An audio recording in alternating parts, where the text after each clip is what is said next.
नमो विष्णुपादाय कृष्णपेष्टाय भूतले श्रीमते भक्तिवेदांत स्वामिनिति नामिने। नमस्ते सारस्वती देवे गौरवाणी प्रचारिणे निर्विशेष शून्यवादी पाश्चात्य देश तारिणे। जय श्री कृष्ण चैतन्य प्रभु नित्यानंद श्री अद्वैत गदाधर शिवासादि गौर भक्तवृंद।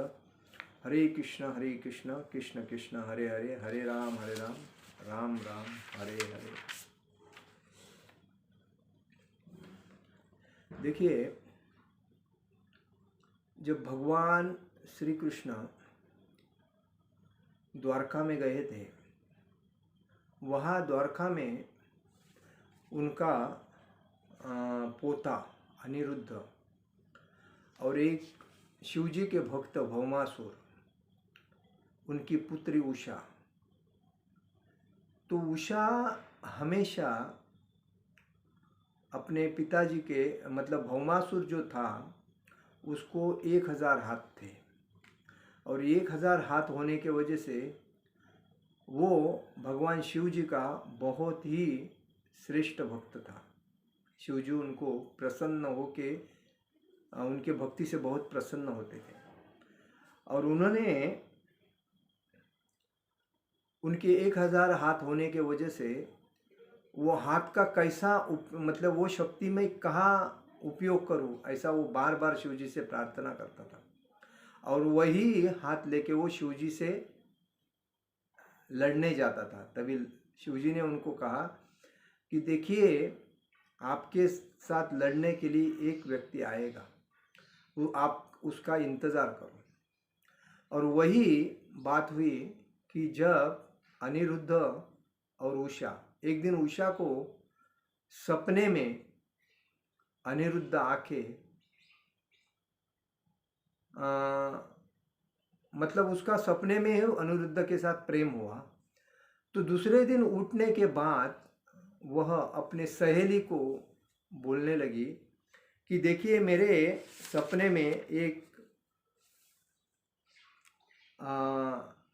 लड़का आया और इतना सुंदर था, उसके बाहु इतने सुंदर थे, उनके रूप इतना सुंदर था कि मैं भूल नहीं सकता हूँ। तो उसने क्या किया, अपने उस सहेली को जब बताया, तो सहेली ने क्या किया, उसको बताया कि वो पुत्र का मतलब वो लड़का कैसा है। तो उसने अलग अलग लोगों के चित्र निकालकर उनको उषा को बताया। तो उषा ने अलग अलग चित्र देख के जब एक चित्र देखा तो उसको रहा नहीं गया। जो चित्र निकालने वाली थी वो चित्रलेखा नाम की एक उसकी दासी थी, उषा की दासी थी। वो दासी चित्रलेखा ने उसको भगवान श्री कृष्ण के राज्य में जितने भी लोग रहते थे, उनके लड़के, उनके पोते, सबका चित्र राजाओं का निकाल के उस उषा को बताया। और उषा को बताने के बाद जब उसने अनिरुद्ध का जब चित्र देखा, तभी उसने चित्रलेखा को कहा कि यही लड़का मेरे रात को सपने में आके मेरे साथ प्रेम की भावना कर रहा था। उसके बाद में चित्रलेखा ने अपने मतलब चित्रलेखा ऐसी थी कि उसको जादू की आत्मसात थी। तो उसने वही अपना जो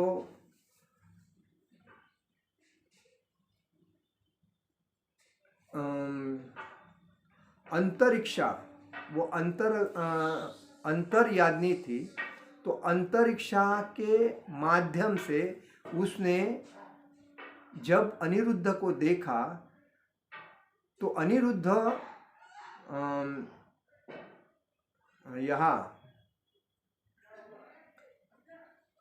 अनिरुद्ध अपने दादा के घर मतलब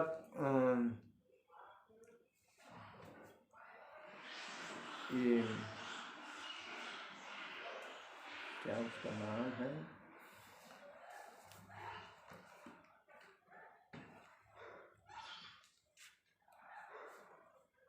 जब चित्रलेखा ने योग शक्ति से उषा को अपना वांछित पति बताया, तभी तुरंत अनिरुद्ध निद्रा अवस्था में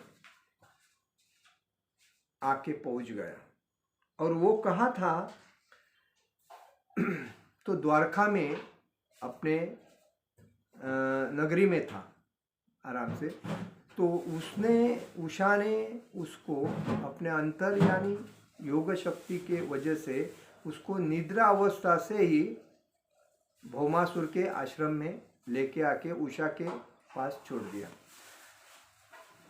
उषा के साथ वो जब रहता था तो उषा के साथ उसको दिन निकल गए। तो जब उषा के बाहर जो संरक्षक गार्ड थे, तो वो उषा तो बाहर नहीं आती थी घर के, और अंदर रहने के बाद जब वो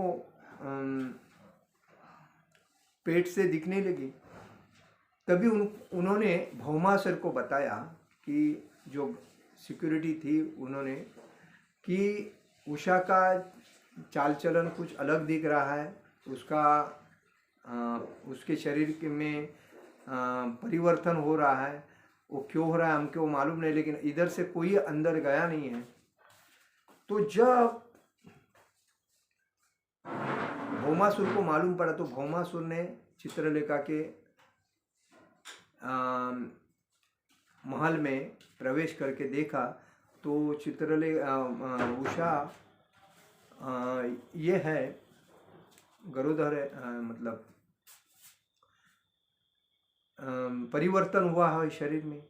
और उस शरीर में परिवर्तन होने के बाद में जब भौमासुर सभी को बोलने लगा कि सब जगह पे जाके देखो कौन है क्या है, और जब उसने देखा तो अनिरुद्ध उधर था, तो अनिरुद्ध को पकड़ने लगा। तो अनिरुद्ध का और उनका आपस में झगड़ा हुआ, और जब झगड़ा हुआ तब ये बात द्वारका में भगवान श्री कृष्ण को मालूम पड़े। तो भगवान श्री कृष्ण अपने सभी को लेके उधर पहुँचे और अनिरुद्ध को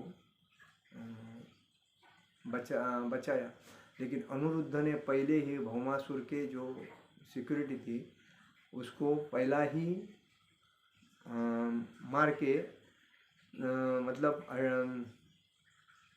समाप्त कर दिया था। उसके बाद में भौमासुर भगवान श्री कृष्ण से लड़ने लगा। तभी भगवान श्री कृष्ण से लड़ते लड़ते भगवान श्री कृष्ण ने उसके सभी हाथ, 1000 जो हाथ थे वो काट कर 4 हाथ उसको बाकी रखे। तो भौमासुर लड़ते लड़ते जब देखा तो शिवजी को अपना शिष्य लड़ रहा है, और इसीलिए शिवजी भी उसको सपोर्ट करने के लिए लड़ने आए। और लड़ते लड़ते शिवजी भी हैरान हो गए, भगवान श्री कृष्ण के साथ लड़ रहे थे अपने शिष्य के लिए, और भगवान श्री कृष्ण लड़ रहे अपने पोते के लिए, अनिरुद्ध के लिए। तो ऐसा बहुत संग्राम होने के बाद जब शिवजी ने एक अस्त्र छोड़ा तो वो अस्त्र इतना क्षीण हो गया कि उस अस्त्र का नाम था शिवस्वर। वो अस्त्र छोड़ने के बाद भगवान श्री कृष्ण ने मतलब शिवज्वर जो अस्त्र था वो शिवजी के कहने पर आग उगता था। तो उसको ठंडा करने के लिए भगवान श्री कृष्ण ने नारायण ज्वर अस्त्र छोड़ के, वो नारायण ज्वर बोल के पानी, आग को पानी तो फिनिश करते, तो वो अस्त्र छोड़कर शिवजी एकदम आलसी हो गए, और वो ये अस्त्र कुछ काम नहीं कर रहा था, और शिवजी उसको सपोर्ट नहीं कर रहे थे। और उसके बाद में भौमासुर को भी सपोर्ट नहीं कर रहे, तो भौमासुर भी भाग गया, शिवजी भी भाग गए। अभी शिवज्वर अस्त्र वापिस देखा तो मुझे कोई चीज़ का सपोर्ट नहीं है, तो वो आके भगवान श्री कृष्ण के चरण में गिर गया और उनसे माफ़ी मांगने लगा कि मैं क्या करूं। तो भगवान श्री कृष्ण ने उसको वरदान दिया कि आप शांत रहो, कुछ होगा नहीं, आप आनंद। उसके बाद में भगवान श्री कृष्ण ने अनिरुद्ध को छुड़ा के लेके गए और भौमासुर के बारे में शिवजी भगवान से कहने लगे कि आप दयालु हैं। भगवान श्री कृष्ण से कहने लगे आप बहुत दयालु हैं, आप महान हैं, मतलब आपकी बराबरी कोई कर नहीं सकता। मैं मेरे भक्त के लिए यह किया था, मतलब आपसे युद्ध किया, लेकिन मैं भी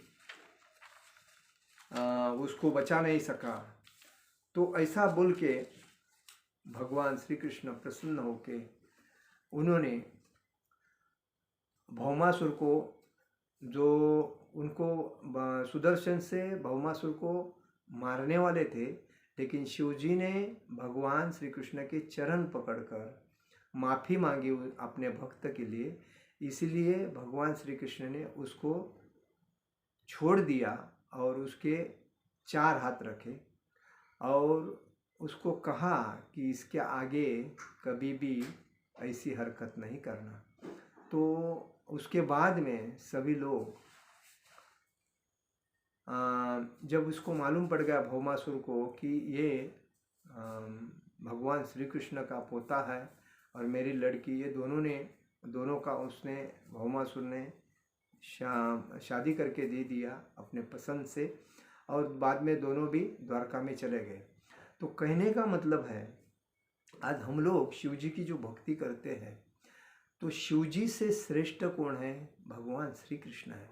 और ब्रह्मदेव और शिवजी ये भगवान के पुत्र है, और इसीलिए हमें अगर भक्ति करनी है तो विष्णु मतलब श्री कृष्ण की भक्ति करनी चाहिए।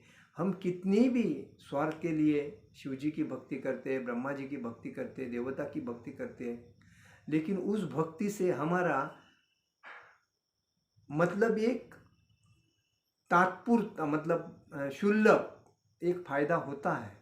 लेकिन अगर कोई भी प्रसंग से हमें जीत पाना है, सक्सेस होना है और हमें धाम प्राप्त करना है, तो हमें भगवान श्री कृष्ण की भक्ति करनी चाहिए।